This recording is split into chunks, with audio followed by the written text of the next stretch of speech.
Welcome back again to Ambassador Show Live. And our live today, I have given it a special name, Back to School Online Rally. This is something that I've been doing for the last 2 years. Anytime or every time before the students goes back to school, I've always been having an online rally where we talk one-to-one with the teachers, with the parents, with the students themselves.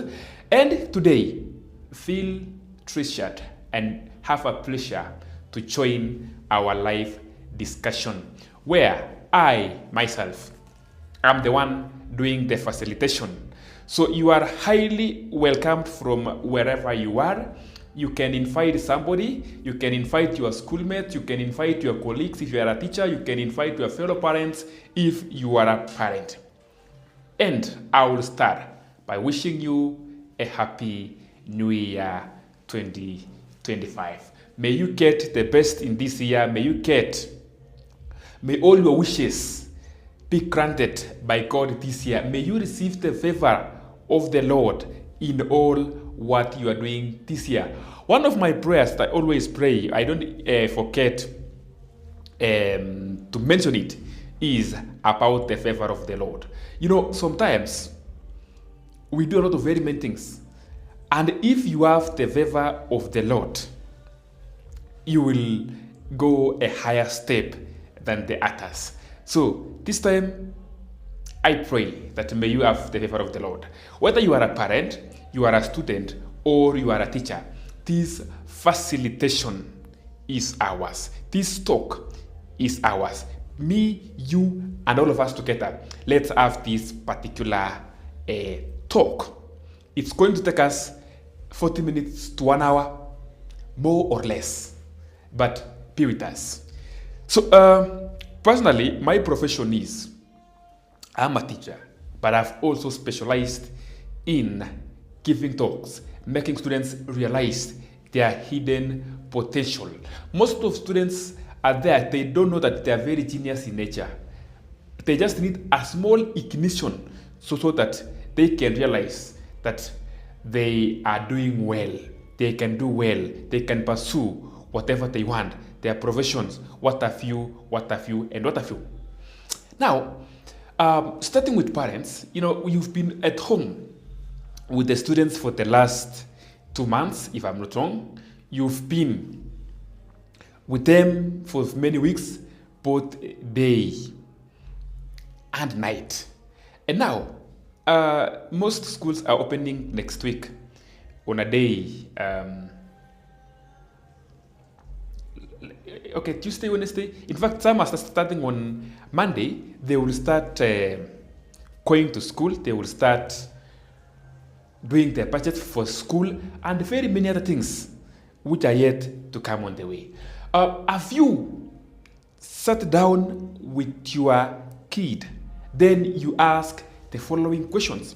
Mulise, in school, do you experience any challenge? Is there any challenge you are experiencing in school? Just have a talk with your kid. Have you ever asked that question? Akakujibu. Number 2, have you ever asked your kid any challenging subject in school? If I may ask you, have you ever done the same? Have you ever asked your friend, your kid, about his or her friends in school? Just a question I'm asking. Umemuuliza ukiwa shule, what is the game do you play in school? Do you know even the talent that your kid is participating in school? There are very many things that, as a parent, you just need to have a talk with your kid.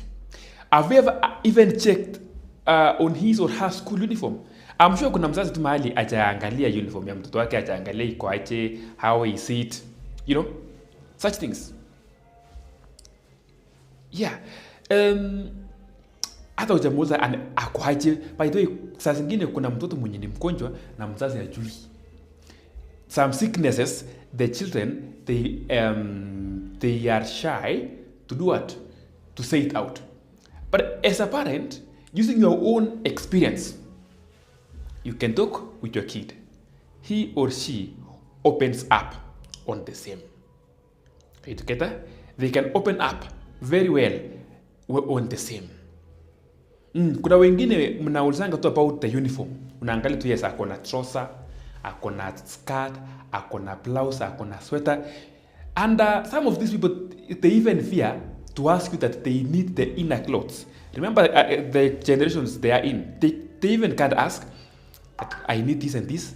There are some clothes you need to talk with them. Do you have all of them? Check if they're there. That is between a parent and the child. Yani kaini chini muongee. Yesterday I posted and I said that there's a difference between being a parent and being a friend. Some parents in this 21st century, they have forgotten their parents. They are now befriending their children. They are more of friends than a parent. To be a parent, friendship should be aside. Kuwa na urafiki ikae kando. You don't need to be a friend at this time. You need to be a parent where you inspire action, where you give guidance, where you give directions. You know, between me and my friend, I don't give directions to my friend. We have a discussion. I don't give instruction because I don't have the authority to instruct my friend. But to my children, I need to give instructions. This is how it should be. But if friendship surpasses you being a parent, then there are some things you will miss at a point. Let your child have his or her own friends. You remain in that position of being a parent. Remain in that position, just remain a parent. Don't mix the two. But of course, in being that parent, you be what we call a friendly parent. Instructions are given in a friendly way. Everything is given in a friendly manner. So you still have some days before it ends, before he or she go back to school.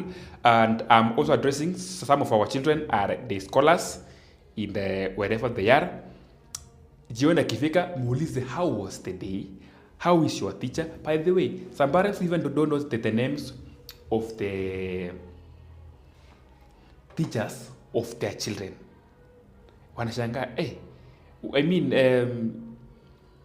how? They don't know. Hata wajui class teacher nani, but I'm hoping from now going forward, you know the teacher, interact with the teacher. There are some things the teacher will tell you that yourself you don't know about your kid. By the way, who spends more time between you as a parent and the teacher? Who spends more time with your kid? You will realize that it is your teacher. And sikatai unamjua mtoto wako, lakini at some point there are some things the teacher knows more than you about your kid. Kuna vitu anazijua kukuliko. Now, if you befriend that teacher, talk with the teacher, others sometimes just make a call. Msalimi mwalimu, the teacher can tell you about your kid. Ako hivi. Now, you will have to know your kid well. Remember, your kid can pretend in your presence. One ata pretend mpaka ushangae. I've been a teacher in several schools. Mzazi anaitwa, anaongeleshwa, this is how it should be. Anasema no, hiyo tatabia si ya mtoto wangu. Ni sawa, akiwa home anakujua. So yani huyu tabia yake akiwa nyumbani ni nyingine, akiwa shule ni something else that you don't know. Hena akiwa home, anasamua tu akiwa home akuwe mpole. Yani ile you cannot even tell. You cannot even, hata kuuliza kidogo, lakini akiwa shule anakuwa jeuri mpaka unashangaa, is this really my kid? So talk with your teachers. They will tell you things that you may not be knowing or you know about your children. Yes, go to school, see where those even know the class. Kuna mzazi anajua mpaka mtoto wake anakaa namba ngapi, desk, I mean ukimbanga kwa row ako wapi. They know very many things about those ones. So as a parent, I've told you, just connect between the student and the teacher. It's good to in all the cases you are not there. Nimelipa school fees, nimemalisia hapo, everything is okay. No, there is something extra you need to do. Be in between the teacher and the student. I always tell the students also to be in between the teacher and the parent.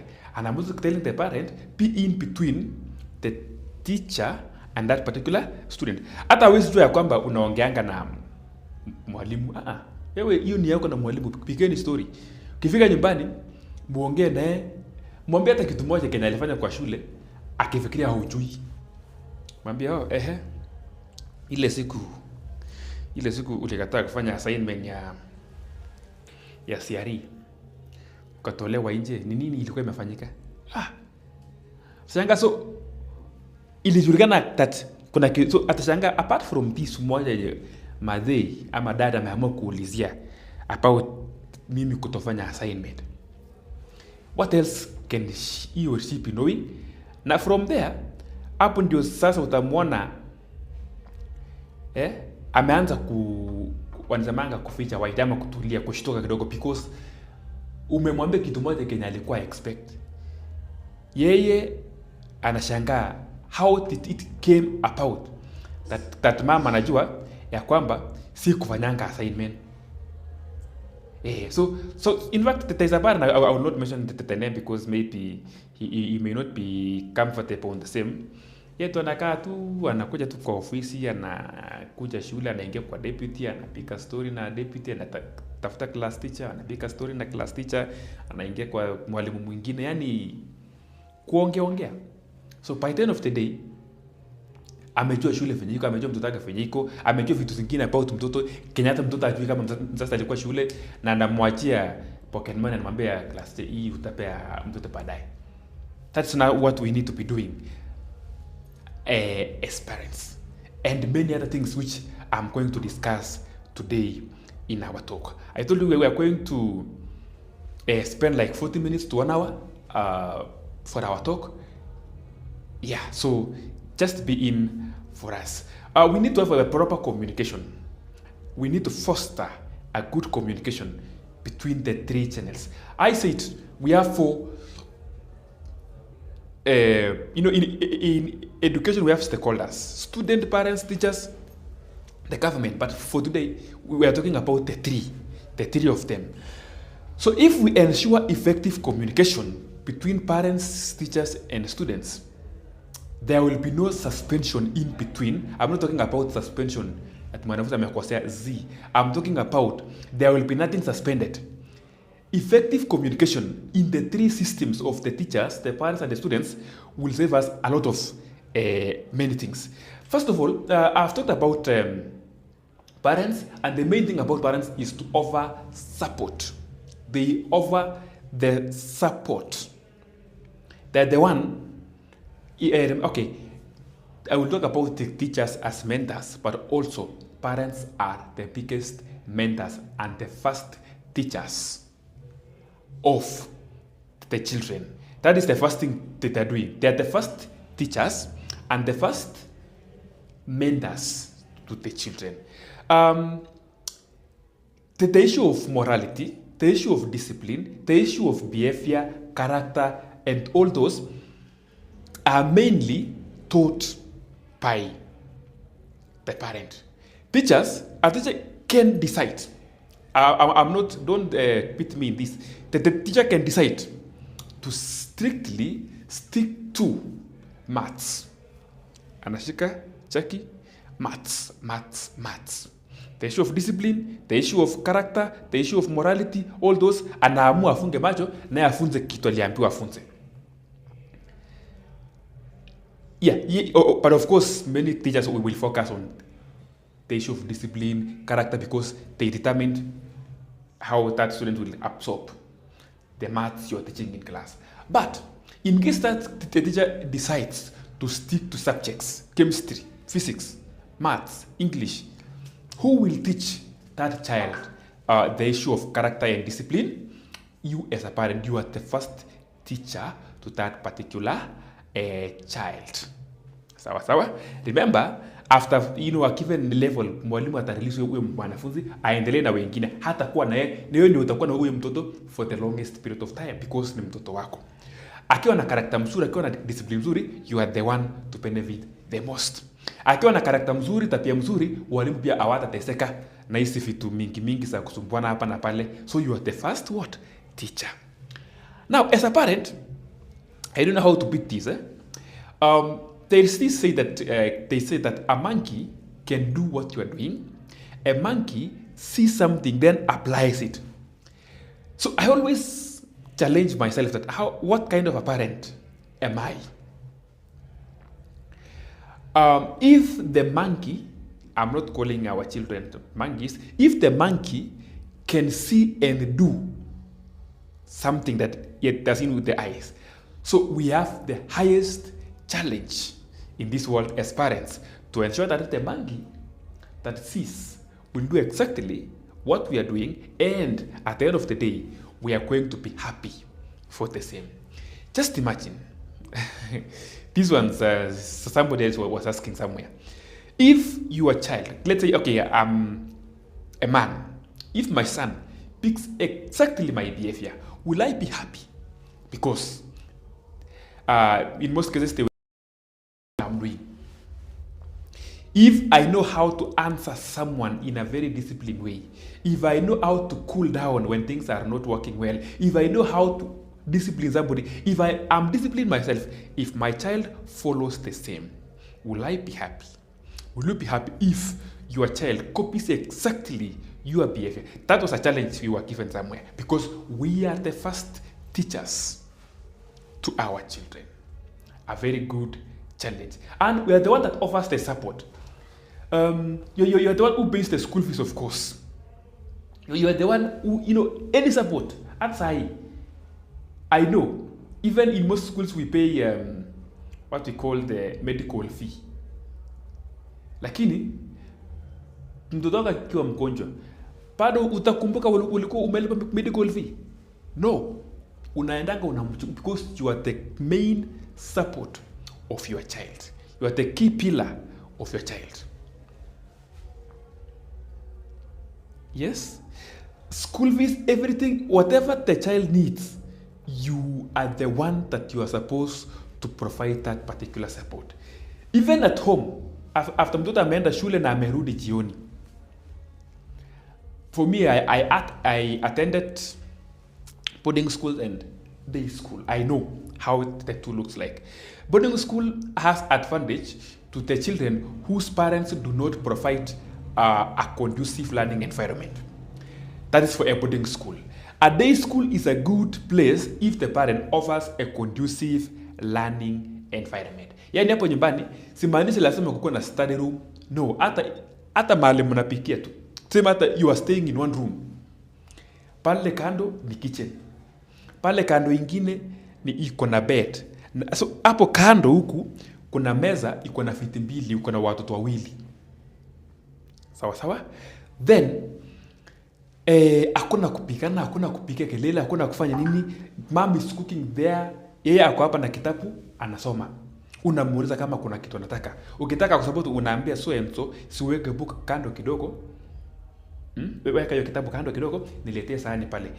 I mean, a very conducive learning environment. So one of the main roles of parents at home to provide conducive learning environment. Huwezi kuja at a given time wakati mtoto ako anasoma ama anafanya nini, unaanza kelele, unaanza kumuuliza maswali zingine. You provide a conducive learning environment. That is for a parent. And that's how to provide what? Support. Also, some of parents are learned. Help them how to do homework. Show them. In fact, give them a timetable. Okay, majority of the parents at this century, you know very well how a timetable can look like. Mkumbushe, mwambie imekaribia siku 3 siku 4 kwenda shule. Let me check how you've done the assignments. How ila atamaliza, make sure maliza, msaidie afanye nini? Amalize. That is the support. As a parent, you need to provide. Also help them with the other support that you need to do. Mkiitwa shule because of a school event, as a parent, fanyaje? Tokelezea. Attending school events, that is a very big support that you need to know it exists. Also, do some communication with the teachers. Proper communication with the teachers. That is a support again. Some times back in a certain school, I was teaching in Machakos. Children will come and tell me, please come and say hi to my mom. The mama, the dad, could be atakata na mwalimu, but the child will be so happy that, oh, so teacher anajuana na wanaongea na mamangu. Na wewe uko pale, you are running away. You don't want even to be associated with your kid, to the teacher. No. Please be there. Be there because it's one of the supports that you need. That's about parents. You are the key pillar in this. You are the center one. You are connecting the two. It's like now, the student is your business. You are investing in the student. And the teacher is the manager of your business. So you must be in between. You must be listening to the teacher on how we can improve on the business. What is lacking in the business? Why is the business going down? What is the strength of the business? What is the weakness of the business? Improves on the weakness. Take advantage of the strength. Now, to the teacher is a manager of your business. We are doing investment, by the way. You can imagine, just imagine from the beginning of education, from the beginning of PP1, PP2, all the way until he or she graduates in the prestigious university that we know in this country, outside the country, outside Africa. You can imagine how much will you have spent. And if I may ask again, it may be over $1 million. That's a fact, especially for those people whom they're studying in private schools. Now, you can imagine again, which business can you start with money over 500,000, over 1 million, 200,000? There are business we can start with 3,000, 4,000, even 1,000. Now, you have invested your 300,000 to that kid. That's a very big investment. It's like a business. But now, the profit we want in this business is that kid to stand on his or her own. Isikuwe tena, ako 35 years, bado ni mzigo kwako. Hapana. The role and the happiness of every parent is to ensure and, see that my child amejisimamia mwenyewe pale kando. He is 28 years old, he is doing on his own, he is driving, hata kama aendeshi gari, ako tu kwake. Anaweza kujifeed mwenyewe. Amekuondokea. If he can provide back to you, well. If he cannot, as long as hakusumbui tena. Are you together? That is what or that is the happiness of every parent. Yeah. So now, as a teacher, you are a mentor. A teacher, you are supposed to guide the student to the proper direction. When the parent is not around, you are the parent. Apart from being a teacher in class, you are also a very great parent. You are supposed to make the student realize the potential in him or in her. That is the role of a teacher. There are students who are down. They even don't know what the potential they are carrying. As a teacher who is always with the student, find in your own ways, because that is your area, that is what you studied for, that is what you've been doing, and you will still do it. Let the student realize the potential that they are carrying. Do not let the dream in that student die. Ignite that particular dream. Let them proceed knowing that they can do it. You are the one to offer career guidance to the students in school. You are the one to make them, even when they're out of the form 4 and they're proceeding, they know what they're supposed to be doing. That students will never forget you for so long. A student yesterday or the other day texted me akaniambia, I remember those days when you were teaching us physics. Right now, I'm in Australia. Let me not mention her name. Right now, I'm in Australia. I have been, at some point, I'm following your programs, and I'm so grateful.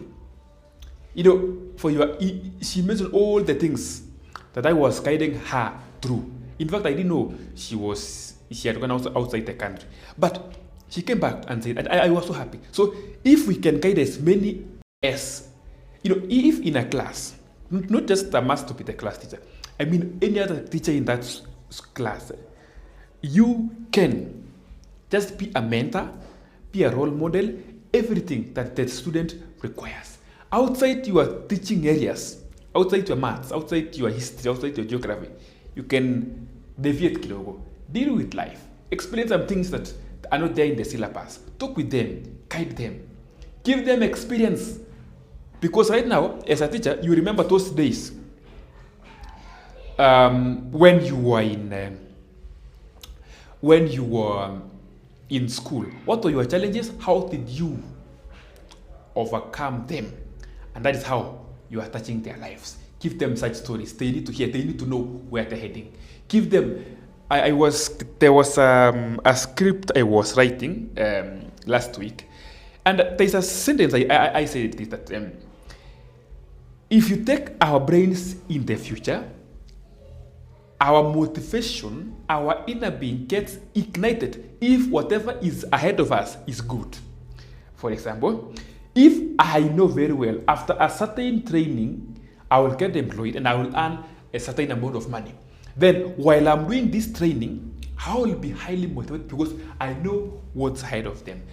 As a teacher, keep on reminding. I know they know, but keep on reminding them the good things. Keep on reminding them what is awaiting them, for that student who will work hard, for that student who is going to stand the ground and study and pursue what he or she wants. Remind them. They need to know that, because it's going to ignite something in them. As a teacher, I'm saying you are a big role model. A role which is also a role of parents. You are a role model. Thank you so much, those who are in PMK. Thank you for joining us. You can tell me where you're watching me from. Yes, we are just talking. We are just giving some small talks before the students goes back to school. It's next week. It's been a whole 2 months. 2 weeks. 2 months, 2 weeks. I was counting yesterday and I realized that it is 2 months and 2 weeks.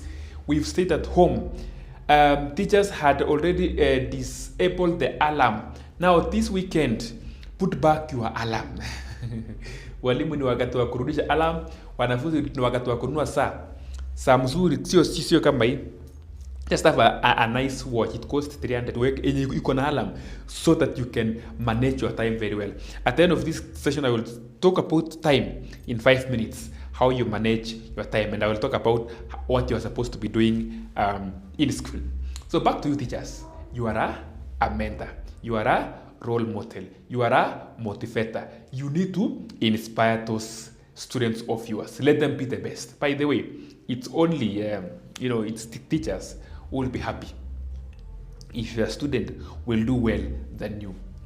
There are two scenarios. I was talking to I was in a given school somewhere there, and I was asking two students, after those years, I don't know how many, but you need to be better than your teachers. Then I told them, just pick one teacher in your mind. Think about him or her. The way you are reading, are you likely going to be better than that particular teacher? So we are the beings whereby we would want our students to be better than us later on. Even if you come back to us as a teacher, you will be a better teacher than me. Even if you come back later on as a motivator, you will be doing better than me. But you will be doing other greater courses outside there. Why? Because we are wishing you all the best. We want you to acquire and achieve the best in your life. So as a teacher, we are there to motivate these young people. Some of the kids would even don't want to go home. Why? The kind of parenting they receive at home is worse, it's not good. So the best place these people are is in school. So sometimes understand them, know their environment. For me, any class I teach, I will always take time to know the background of each student. Kama nyumbani naye mimi na provide a very rough environment, at least a balance between softness at home and roughness within me now. At least afanye nini? A balance. If I realize that home ni kubaya, ni kuna waka moto, sitawasha moto ingine huku na kutuliza. I make sure that you land a soft ground on me. So at least we balance the equation. And that is how it should be. There was a day a student, in a certain place, kuja akaniuliza, is it possible that during this half term I remain in school? Na no, but people are very happy they're going home, wanaenda kusalimiana na mandugu zao, majirani, wazazi, your classmates wenye mlikuwa nao primary. Why? Asema no, mimi I don't like home. So kuongea I realized it's true, hakuwa anataka nyumbani because of some reasons here and there. So I realized that school was the best place for that person. There was a day, the government wanted to propose, which is good, no problem, but there are some reasonings we need to put in. If we scrap out boarding schools, whose homes right now is not conducive for them to do learning, Some students are running to school because it is safe. At the same time, day schools are good because a parent is able to fully monitor the behavior and how the child operates.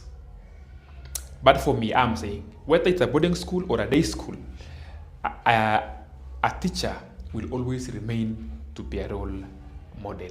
A teacher, your role cannot be taken by anybody else. You are the one who is doing that one. You are supposed to inspire a lifelong process in learning. Yes, be a good role model. So the other thing is, now let me get to students. I think I've talked about teachers, I've talked about parents. Now let me get to students. Students, your role is one. All this talk is about you. All this I'm talking about parents is about you. All this I'm talking about teachers is about you. One thing that I need to ask you is, you need to embrace the learning, the growth, and you need to set very realistic goals that we are going to do and follow as far as learning is concerned. All these things, even me, I think most part of my life will be a matter of education. Whether I'm educating students, whether I'm educating... So all this surrounding is about students. Yeah, so do what? Be receptive. Receive what we are talking about. Usikuwe mwanafunzi mwenye anangoje tu masomo ishe, sijui nini ifanyike, alafu baadaye uanze kusumbua watu. I've seen kuna mtu anapatanga akili after form 4. Sasa hiyo hata mpaka vitu anaongea unaona the reasoning ako nayo.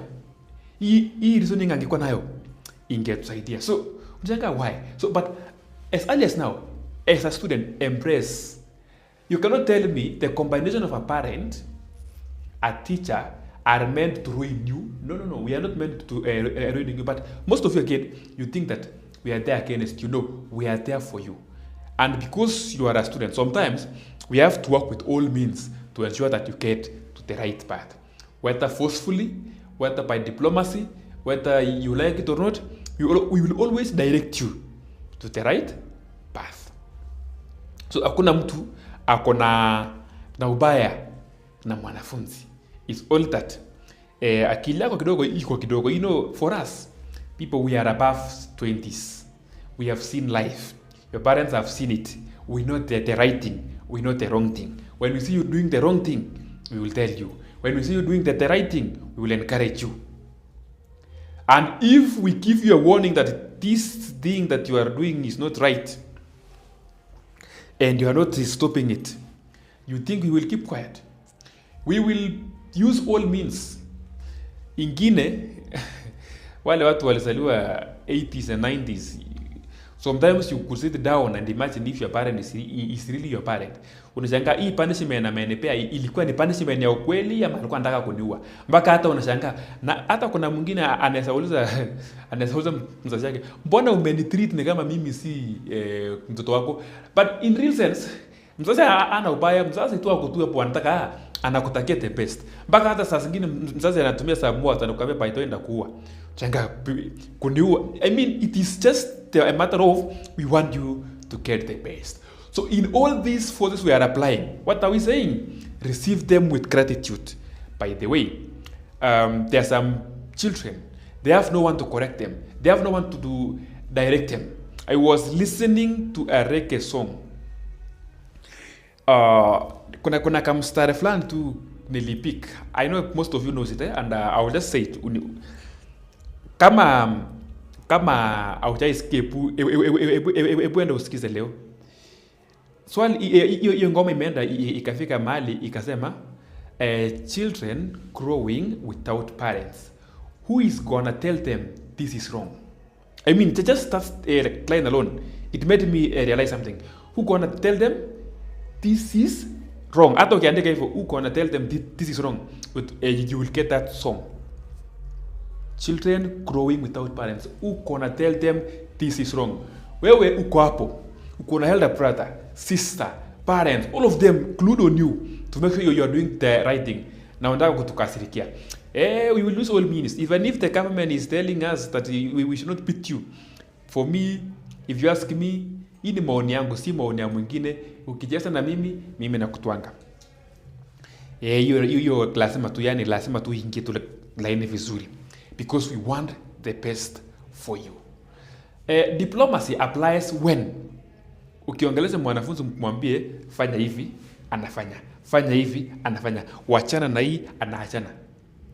Kwanza kuna hii kitu kingine, you tell an African child, don't do this. The child will go ahead and do it. So that aone kitu utafanya. Gone are those days.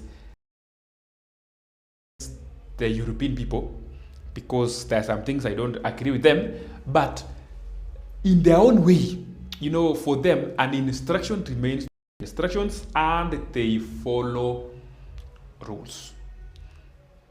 Yes, so as a student, why don't you follow rules? Ikifika time yako, utakuwa mzazi pia. Come and apply your own rules. But for now, just embrace. All these we are discussing are meant for you. Donald, thank you for joining us. You can keep on with us and share with your students. You are also a teacher? Yes. So what am I saying? In school, follow all the things that your teachers and parents are telling you. Set realistic goals. Know your target. Where I think, such in my previous video, academic excellence, I think I talked about it widely. I talked about personal goals. I talked about realistic goals. I talked about time management. I talked about very many things. But I'm going only to add some few things or repeat some few things that we said during those times. And one of the things is what we call peer pressure. Peer pressure applies across all levels of life. We have positive peer pressure and we have negative peer pressure. Positive peer pressure, Nile, I have seen you waking up early in the morning every day. You go and read. I will also wake up very early in the morning. I go and read. I have seen you having a file, revising, doing this and that. I will also go and do and apply the same. That is what we call positive peer pressure. I see you do something good. I envy you, and I also go and apply the same. That is positive peer pressure. But I see you doing something negative. I see you trying to engage in what do we call this? Dawa za kulevya. Then I want to be like you. That is negative peer pressure. And it is always, there's a way. Those who are giving talks, they always try to, when we talk about peer pressure, it always appears to be negative. It's not negative. It depends with what I want. If I pick something good from you, I'm being pressured by my peers or my colleagues, but is it helping me? Yes. That is positive peer pressure. But if I pick something bad because you're doing it and it's affecting me negatively, I will name it negative. So embrace positive peer pressure in school, at home, everywhere. If you see someone doing something good, it's not bad to copy. Do it and proceed with it. That's what we are talking about. Embrace that. In school, while in school, manage your time very well. Do everything very well. Don't waste time here and there. Participate very well in the co-curricular activities. Even in my class, you must be able to tell me. You have to tell me what outside academics tunasomanga now and then, what else can you do? Yeah, be a good footballer there. Be a good volleyball, who knows? Even those who are playing for our country are ambassadors. Even those who are playing for Malkia strikers in the volleyball. Do you know they have their own profession? Some of them are teachers. Some of them are in the police. Some of them are doctors. Some of them are nurses. Some of them are accountants. But they are doing something outside academics. And it pays very well. So what am I saying? Also you, when in school, don't die in class. Be outside. Do something. Yeah, just be somewhere. Play football. There are very many games. Now, just to indoor games peke yake hapana. Napendanga outdoor. Okay, na if you love indoor games, ile tu ya autumiangi nguvu mingi sana, can you be an athlete? Before you come and play your indoor games, go to your school field and run like how many laps now? Just go and make several laps, 3, 2, depending on your energy. Then from there, your body will be okay. Now you play the indoor games. That one is good for your development and growth. How you get that? Yes. So the other thing about students, I've talked about, okay, I'm not going to talk about time management. I say that I talked about it very well in my previous video, so you can just go back and recheck it. Just talk about what is the cost of your time. Kuna mahali, just search it, what is the cost of your time? And you will see it, you will find it doing very well. What is the cost of your time? Yeah, you will get how time is being managed very well. But for now, let me just mention one thing about revision, then I will let you free. I promised to talk about 40 minutes. I think I'm past 40 minutes, but in the next 5 minutes or 10 minutes, you will allow me to conclude. Now, when reading, somebody told me, please don't repeat. For those who have my contacts that have seen me posting on them status, and I say that the best method to master content, apply what you call cyclic revision. Cyclic revision. That is, you are in Form 2? Yes. Read from Form 1 up to where the teacher is. Ukimaliza, go back to Form 1 up to where the teacher is. Hii mara ya pili ukifika au utapata mwalimu kwa hiyo topic, utampata akiwa the next topic. Again, go back to form 1, come read along until where the teacher is. Apply this in all the subjects using different books. The first time, okay, let me pick my topic that my subject that I always use, chemistry. You've read chemistry topic number 1. It's called Introduction to Chemistry. Umeenda topic number 2, simple classification of substances. Umeenda topic number 3, acids, bases and indicators. Umeenda topic number 4, air and combustion. Topic number 5, water and hydrogen. Ukafika topic number 6 and you go form 2, inaitwa structure of the atom. Then ukiwa hapo, that is where now the teacher is, ukitumia KLB. Of course, while you are reading, you are handling some questions here and there. Kama kuna any difficult question, ask your friend, ask your teacher while reading. And it will take place very fast. Kumbuka, you are supposed to read very many times and you are also supposed to read other subjects. So umefikisha hapo kwa structure of the atom and the periodic table. Now, soma hiyo topic ishe, hata kama mwalimu hajafika mwisho, malizana na hiyo topic ishe. Then go back to form 1, use Longhorn. I'm just speaking Longhorn. Mpaka mwisho. The third one, find around if there is another book. Maybe your teacher has written a book or another textbook. Read it again from the beginning to the end. Then your class notes. Those are how many? 4. Let the cyclic continue.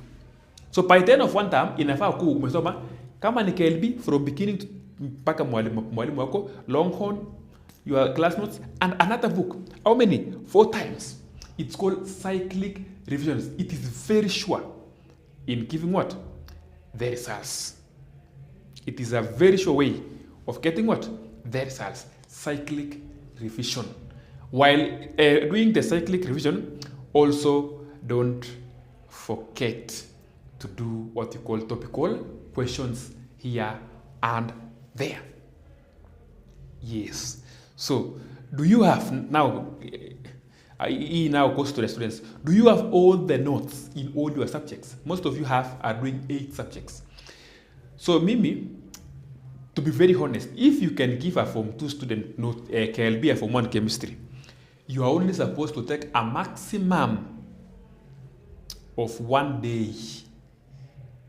That is, if there are no lessons, just reading, going for breaks, and ukiamua saa 2 umeshika KLB book 1 saa 2, hiyo ikifika jioni kama bado uko na hiyo kitabu, wewe uko na mchezo. Inafaa by saa 8 saa 9 umeweka kando, anza ya form 2. Ukiwa form 3, still apply what you call cyclic revision. While doing this, using various books, whatever was captured from one book will also be captured. Whatever was missed in one book will be captured by the other book. Sawa? Whatever has been captured in both books, it sticks to your long-term memory. You will be the best, I'm telling you. Try that one and see if it will give results. And the issue is, it is going to give you results. Well, what do you call it? We call it cyclic revision. Now, the 5th one, okay, in one term, then please try this. In fact, if you're supposed to read 4 times, while reading, be answering some questions. Now, the 5th time, that is 1 week to exam. 2 weeks to exam. Tafuta topical questions. If it is chemistry, tafuta 30 questions per topic. 30 questions, na isikuwe kwa written one, yani 30 questions imespread. 30 mahali uko. Then, inafaa 3 days to exam. You are supposed to be done revising. Kazi yako ni kutembea ukifunza wengine. Ukifunzwa kama kuna kitu haujui, enda ufunzwe, kuconsult. Ikifika time ya exam, yes, exam inaanza 8. Wewe hataona kitabu. You are just, vitabu ulimaliza nayo by 6:37, ukaenda breakfast, umerudi, you don't even read. Why? You prepared in advance. Unatembea uko na kalamu, everything yako kwa mkono. unapata mtu anasoma, naambia unasoma nini, unaangalia kwenye anasoma, wewe just relax, then wacha mtihani ifike, you will do it absolutely well. Having no one with a question, we want to conclude in the next 1 minute. Yes, we want to conclude. Let me check the other channels that we are also live to see whether anybody is having a question. But even if you will be watching this thing baadaye, any question you dropped there will be answered. You know, there are many teachers following, so don't worry about that. It will just be very well answered. So don't worry about that. Yeah. So let me check also the other channel. So what am I saying? Share this with your friends, with your groups, and everybody who is there to watch us.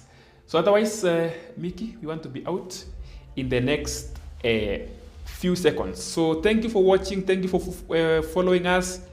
Until next time, this is Sir Alex, your ambassador of education, your academics coach. In case of any issue, you see us, you make a comment.